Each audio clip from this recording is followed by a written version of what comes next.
ბათუმის ზღვისპირა ზოლში რუსთაველის ქუჩის ბოლოს მიმდინარე სამუშაოები რამდენიმე თვეა შეჩერებულია, რის გამოც მოსახლეობას ბულვარის ტერიტორიაზე გადაადგილება შეზღუდული აქვს.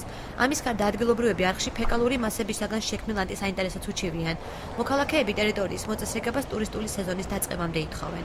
დიდი გზა საჭიროა იმისათვის, რომ გადმოვიდეს ბულვარზე, გაისეინოს და თითქმის 200-300 მეტრი უნდა გაიაროს ადამიანმა, რომ მიაღწიოს ბულვარის გზამდე და ბევრი გადაკვეთებია საჭირო ამ შემთხვევაში და იმედია მალე აღმოიფრება ეს სიტუაცია, დაალაგდება ტურისტულ სეზონთან გახსნამდე. ზღვის სეზონი მოვიდა, ზღვის სეზონი.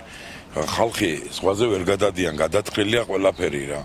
ხო და პლუს კანალიზაციის სისტემა არის ჩართული იმ კანალში და გამოდის და ეს ყველაფერი ღიათა, კოღო, ბუზი, ყველანაირი ჯანდაბა და ოხრობა მაგჩდება. საკანალიზაციო არხი სანიაღვრე არხების მშენებლობის შედეგად დაზიანდა.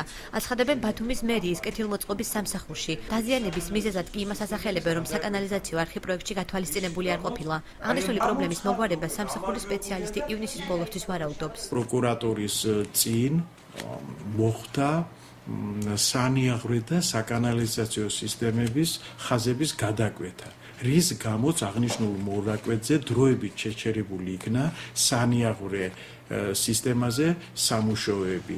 როგორც სანიაღვრეზე, ისევე საკანალიზაციო სისტემაზე სამუშაოები დათავრდება ივნისთვის ბოლოსათვის. ბათუმის მერიამ დაზიანებული საკანალიზაციო არხის მოწესრიგებლად ტენდერი ხელახლა გამოაცხადა. სატენდერო თანხის ოდენობა კი 108,290 ლარს შეადგენს. ბათუმის მერიის პრესსამსახურის ხელმძღვანელის ინფორმაციით, ქალაქის მიწისქვეშა კომუნიკაციების რუკა სრულყოფილი არ არის. დაზიანებაც ამან გამოიწვია.